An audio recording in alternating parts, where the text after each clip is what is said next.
बारिशों और सैलाब से 24 घंटों में 5 अफराद जाँ बहक 10 जख्मी हो गए। जाँ बहक होने वाले 4 अफराद का ताल्लुक खैबर पख्तूनख्वा और एक का सिंध से बताया जा रहा है। NDMA के मुताबिक 26 जून से 21 जुलाई तक मुल्क भर में मुख्तलिफ वाक़यात में 221 अफराद जाँ बहक, 592 जख्मी हुए। मजीद तफसीलात जानते हैं, हाशिर वड़ाइश हमारे साथ मौजूद हैं। हाशिर, बताइएगा इस रिपोर्ट के मुताबिक। जी बिल्कुल, तकरीबन मुल्क भर के अंदर बारिशों का सिलसिला जारी है और इसी की मुनासबत से NDMA जो है उसकी जानिब से नुकसानात के हवाले से जो ताज़ा रिपोर्ट है वो जारी कर दी गई है। और गुज़िश्ता 24 घंटे के दौरान जो है वो बारिशों और सैलाबी रेले के बायस जो है मजमूई तौर पर 5 अफराद जो हैं वो जाँ बहक हो चुके हैं, जिनमें से 4 अफराद का जो ताल्लुक है वो KPK से है, जबकि एक जो जाँ बहक शख्स था उसका ताल्लुक जो है वो सिंध से बताया जा रहा है। जबकि गुज़िश्ता 24 घंटों के दौरान जो है वो 5 अफराद अब तक जो है वो जाँ बहक हो चुके हैं बारिशों के बायस। जबकि मजमूई तौर पर अगर बात की जाए जब से ये मानसून का सिलसिला शुरू है तो 26 जून से जो है वो अब तक तकरीबन जो है वो 200 से ज़ायद अफराद जो है मुख्तलिफ वाक़यात के अंदर जाँ बहक हो चुके हैं। और NDMA की रिपोर्ट के मुताबिक तकरीबन 221 अफराद जो है वो बारिशों के बायस मुख्तलिफ जो है वो जान की बाजी जो है वो दे बैठे। जबकि दूसरी जानिब अगर नुकसानात की बात की जाए तो गुज़िश्ता 24 घंटे के दौरान जो है वो तकरीबन 9 से ज़ायद पुल और 10 किलोमीटर से ज़ायद जो सड़कें हैं उनको भी NDMA की रिपोर्ट के मुताबिक जो है वो नुकसान पहुंचा। और इसी तरह 10 से ज़ायद अफराद जो हैं वो इस दौरान जख्मी हुए हैं। और अब तक जो है NDMA की रिपोर्ट के मुताबिक 200 से ज़ायद मवेशी जो है वो तकरीबन 1 माह से भी कम अरसे के अंदर जो है वो इस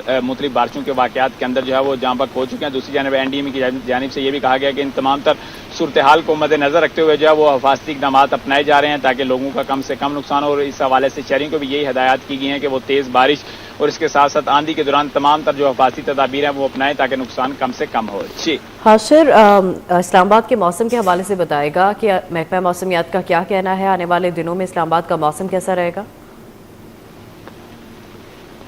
जी बिल्कुल, इस्लामाबाद के मौसम की बात करें तो इस्लामाबाद में गुज़िश्ता रोज़ से जो है वो बारिश का सिलसिला जारी है और इस वक्त भी शहर इक़्तिदार के अंदर जो है वो बारिश हो रही है। मुख्तलिफ मकामात पर जो है वो तेज़ बारिश का सिलसिला भी जारी है। इसके साथ साथ बाज़ मकामात पर जो है वो हल्की बारिश भी जारी है। और महकमा मौसमियात के मुताबिक ये बारिश का सिलसिला जो है ये आज शहर इक़्तिदार के अंदर दिन भर जारी रहेगा। दूसरी जानिब गुज़िश्ता रोज़ से जारी बारिश के बायस जो है वो दर्जा हरारत में वाज़ह तौर पर कमी वाक़या हुई है, क्योंकि गुज़िश्ता दिनों जो शहर इक़्तिदार का दर्जा हरारत है वो तकरीबन गर्मी की वजह से तकरीबन 35 से 36 डिग्री सेंटीग्रेड तक पहुंच चुका था, जिसके बाद गर्मी की शिद्दत में भी काफ़ी इजाफा रिकॉर्ड किया गया था। लेकिन अब दर्जा हरारत जो है उसके अंदर तकरीबन 4 से 5 डिग्री जो कमी वाक़या हुई है। और आज शहर इक़्तिदार का ज़्यादा से ज़्यादा जो दर्जा हरारत है वो तकरीबन 29 से 30 डिग्री सेंटीग्रेड तक रहेगा। जबकि दूसरी जानिब महकमा मौसमियात की जानिब से ये भी कहा गया है कि आज दिन भर शहर के अंदर जो है वो तकरीबन 18 से 20 किलोमीटर फी घंटा की रफ्तार से हवाएं चलती रहेंगी। और इसके साथ साथ बारिश का सिलसिला भी दिन भर जो है वो जारी रहेगा, जिसके बाद शहर इक़्तिदार का मौसम जो है वो काफ़ी ज़्यादा खुशगवार रहेगा। जबकि दूसरी जानिब महकमा मौसमियात की जानिब से शहरियों को ये भी हदायत की गई है कि वो इस बारिश के मौसम के अंदर तमाम तरह एहतियाती तदाबीर जो है वो अपना के रखें। ठीक है हाशिर, आपका बहुत शुक्रिया, आप तफसीलात से आगाह कर रहे थे।